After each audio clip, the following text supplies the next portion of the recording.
Hello everybody and welcome. In this video I'm going to answer the question: is the application for your headphones Philips available for your iPhone?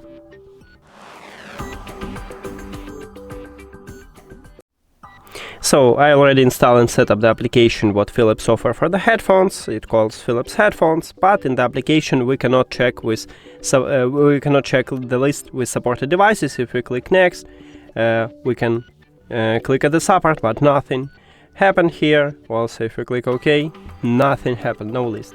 So we can use App Store and find this application in the App Store.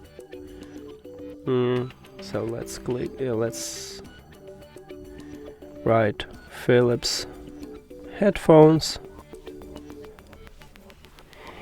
and right here we have the list with supported devices. So our model is TAH8506, and we need to find them at this list.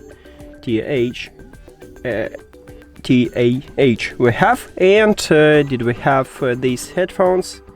So 8506, and my short answer is yes, the application available for your iPhone.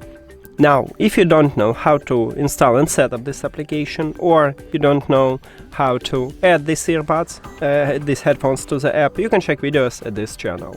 And thank you for watching this video. If you found it helpful, please consider subscribing to channel and leave the like on the video. See you later!